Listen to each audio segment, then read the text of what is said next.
Okay, time for us to turn our attention to rugby, and I'm delighted to say we've got Joel Stransky with us. Joel, good evening to you. How are you? Good evening to you. I'm all good. Thank you very much. Nice to be chatting. Yeah, listen, you've been very patient with us. Thanks very much for making the time for us.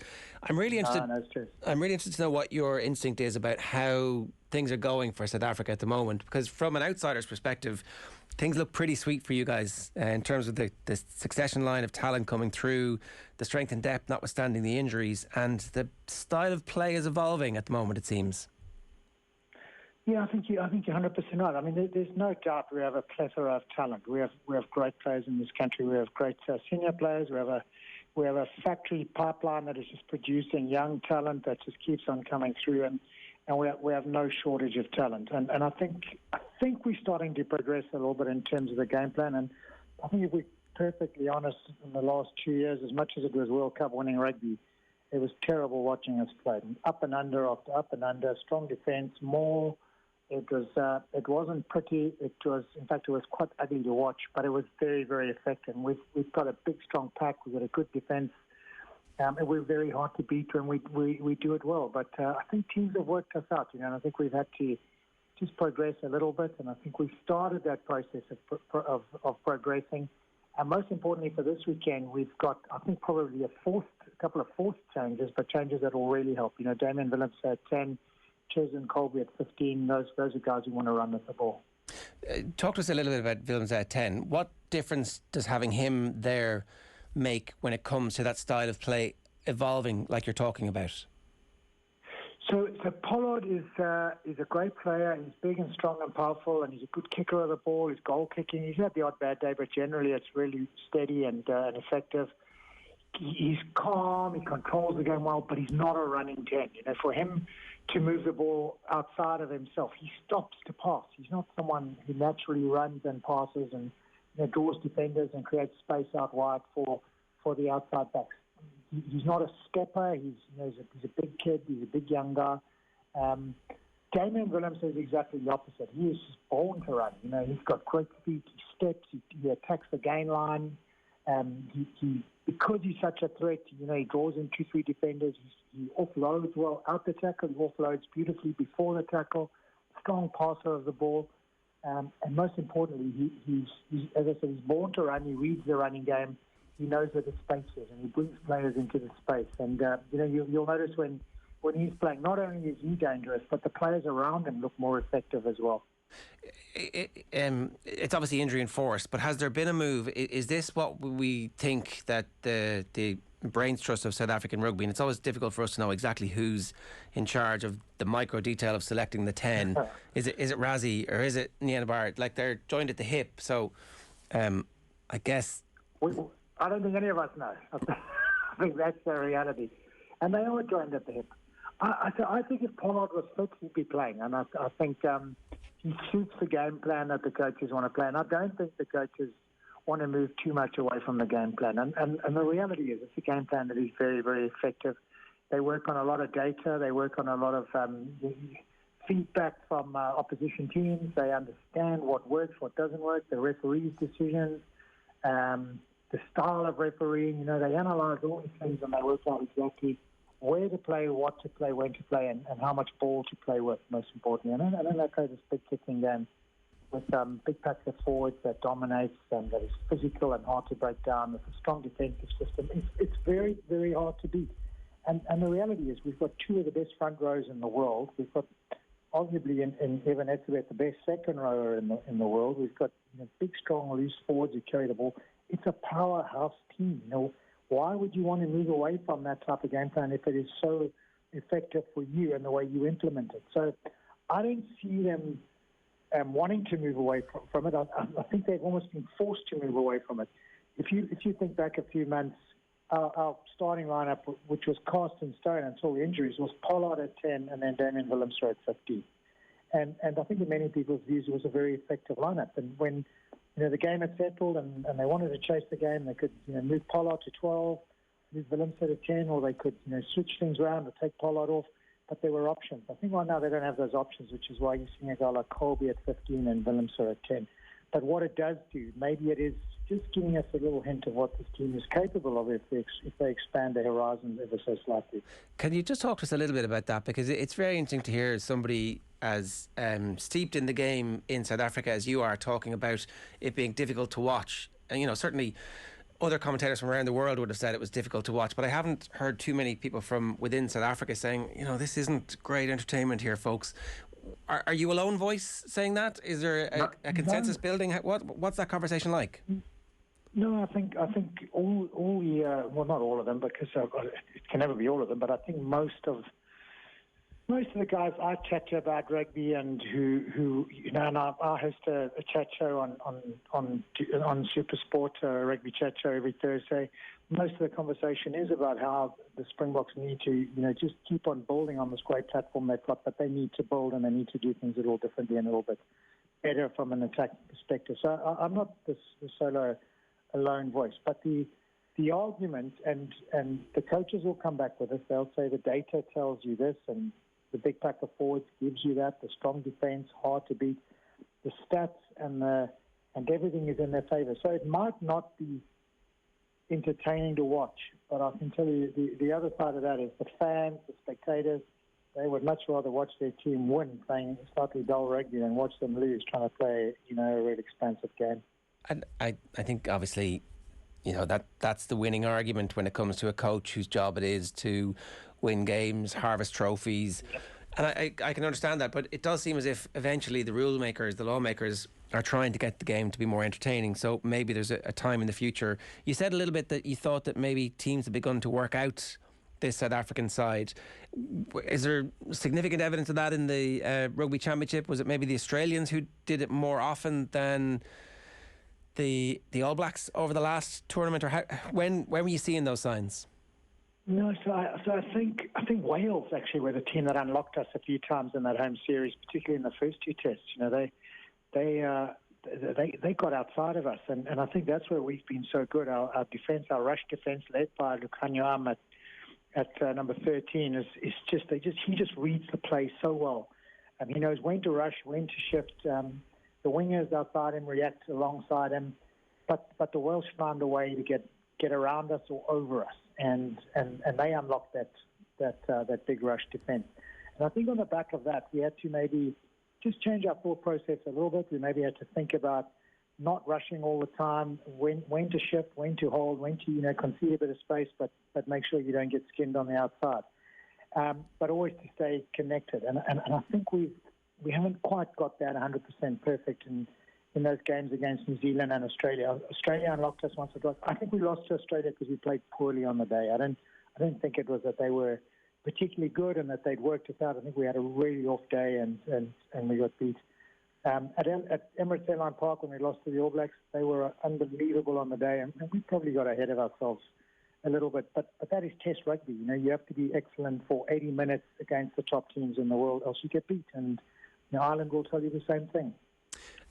I think, though, that when I look at the URC and the way, Leinster have beaten or got around one or two of the SA teams, when you look at every now and then when we've lost a game, whether it's the Lions or the Sharks or the Bulls or the Stormers, whenever we've come unstuck, teams have worked out how to get around that rush defence. So it's not just at Test level. It is, it's through all our rugby franchises.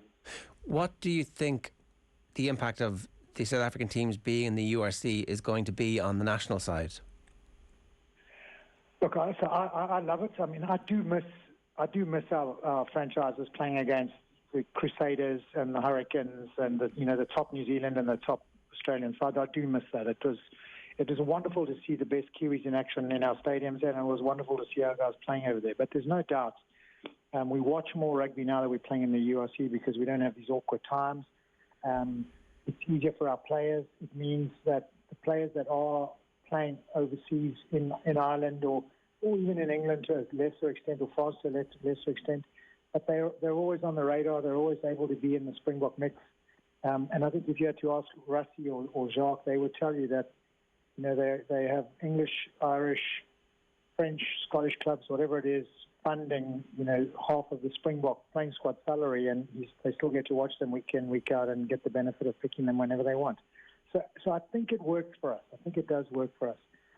What I do like is that the local unions, particularly the Sharks, have managed to keep a lot of their Springboks and bring even a few more Springboks in, because I think if you want to keep on producing young talent, you need that talent to be mentored by the older players, and I think you need a strong local competition for places and a place where those guys can go out and learn their trade. And I think we're still delivering on those fronts, which means hopefully that we'll maintain our strength and remain strong.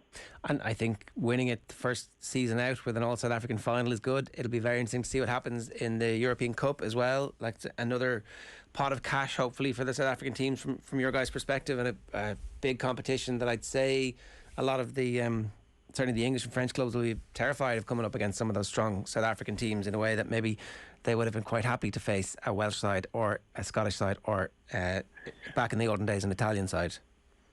Yeah, so possibly. I think players also, they want to test themselves against the best in the world, and some guys might be a little bit, wary and maybe not like it. And I think the travel and the heat, December, I think of Harlequins coming from London to Durban in December. It'll be, probably 3 or 4 degrees in London. It'll be 30 degrees and really humid in Durban, and it'll be a real tough challenge. But the same will be, for the SA teams when they go over. So as much as you want to judge yourself against the best, and I must tell you, the South African teams won't see it as a pot of money. They'll see it as an opportunity to pit themselves against the best in Europe, and hopefully to come out on top. And it's going to be tougher. It's going to be great, and it's a new challenge, and we all want new challenges. We all want to be pushed a little bit further, and the players are no different.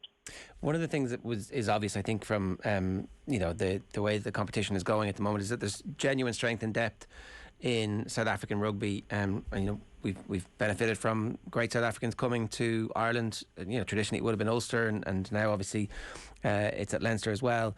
And it's clear that talent pipeline is really strong. And that was a very interesting thing that Niana Barr and Razzie and Jacques did when they would happily name a completely different team, particularly in that Welsh period. And again, through the Rugby Championship, where it was like, who is the strongest team? What is the first 15 really? It looks to me a little bit like, again, notwithstanding the injuries, that this is about as strong a team as they could have picked for the Ireland game. Is that fair? That's very fair. And I think there's probably our biggest loss is Lukhanyo Am at 13, and he's obviously out for a little while. I think he's arguably the best number 13 in world rugby at the moment in the way he plays for South Africa, because we don't get to see the best of him always wearing the Springbok colours, because the game plan doesn't always suit him as such an exciting outside back. We miss him terribly, but aside from that, Pollard, Damian Willemse, I'm quite happy to see Damian Willemse having a go there and us trying to maybe expand our horizons a little bit. Chesney Colby at 15 might be wonderful. So it is, barring one, maybe two, it is quite probably our strongest possible team. And I think where we have the luxury is we have, as you quite rightly point out, we have all that depth and all that talent, and we're able to chuck them in the deep end, and we're able to maybe even now during this autumn series with the SAA side playing against the Bristol Bears next week and then playing in Ireland a week later or 2 weeks later, it is a chance to throw some of those youngsters into the cauldron and test them in a night game against a good side in different conditions, in a feisty environment. It's a wonderful testing ground, and it's a wonderful breeding ground. So, the talent continues to be tested. They continue to grow in really confrontational and competitive environments, and that brings out the best in everyone. How important is this game when it comes to the World Cup? From a psychological perspective, does it matter at all? I'd love to say no. But I think it does matter a little bit. Psychologically, the one fear that everyone has for the Irish is that they tend to peak between Rugby World Cups, and they get to World Cups and they don't deliver. And, that would be the one fear we have, because we want to see them do well. We all love Ireland as a nation, and we love the team, and you've got some great players that we love watching, and they play such a beautiful brand of rugby at the moment, the way they keep the ball. So it probably doesn't mean a huge amount, because a year is still a long time in the world of a rugby player and in the world of a rugby team. But I would guess if whoever wins this does get a little psychological advantage, and maybe, for South Africa it might be a little more important than it is for Ireland, because if we get beat, it might all be a little bit of Ireland finding the recipe to beat us and then having time to perfect it before the Rugby World Cup in 12 months' time. But actually, at the end of the day, the world rankings right now don't mean a whole lot, and the results, we'd always find a way to overcome them psychologically. Yeah, well, that's the thing. You've got kind of the opposite experience of World Cups, where all of your best performances in a 4-year cycle tend to be at World Cups, whereas all of our best performances in Ireland tend to be away from World Cups. So you've accurately pinpointed the exact neuroses at the heart of the Irish rugby fan there, Joel. That's exactly our fear. It is, and I think of the one guy who stands up now. I mean, Johnny Sexton's 37 already. He is so important in that Irish lineup.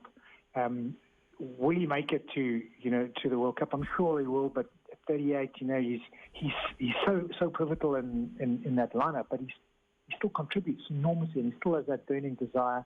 How will he be managed today? There are little innuendos, little questions that need to be answered if Ireland are to find a way to overcome that stigma. Yeah, I don't know. One last thing for you, right? So obviously the World Cup group, the winners of our group will face the team who finishes second in the group that also houses New Zealand and France, and the team who finishes second in our group will finish the winners of that group. Is there a strong feeling either way in South Africa? Do you have a strong feeling either way about who you'd prefer to face in a World Cup quarter-final? So I mean, it's not often we say it. I don't think the Springboks would agree with me, but I think to play France in a quarter-final would be catastrophic. They just... That is the one team we'd want to avoid. The French sometimes don't always deliver 3 big performances in a row, but the one thing they do unbelievably well is on the first possible occasion to deliver a massive performance, they deliver it. They've knocked the All Blacks out of the World Cup as favourites a couple of times in the quarterfinals. That first quarterfinal that France play, I don't think you want to play them in that game. So I think we probably fancy playing the All Blacks before we play France. But either way, it's going to be massively tough for both Ireland and the Springboks. Last question then. What's going to happen in the game tomorrow? What do you expect is it a South African win by a few points, or what do you think? I think it's going to be really close. I see Robbie Henshaw's injured and has had to withdraw. McCloskey's a really good replacement, great replacement. In fact, I really enjoy watching him. He's big, strong, powerful. He gives him another dimension. It's going to be really close, and I'm a little concerned. I think I'm a little worried. We've got a great pack of forwards, big and strong. Peter Step, the Troy's not been in great form. We haven't played as a unit for a month or so. I'd like to think the heart says we'll find a way to win it, but I am a little concerned. All right, Joel, that was brilliant. Thanks a million for joining us. Cheers. Only with pleasure. Lovely chatting. Have a super weekend, and let's hope it's a great game. That's Joel Stransky giving us his thoughts on the game there this evening on Friday Nights Off the Ball. And of course,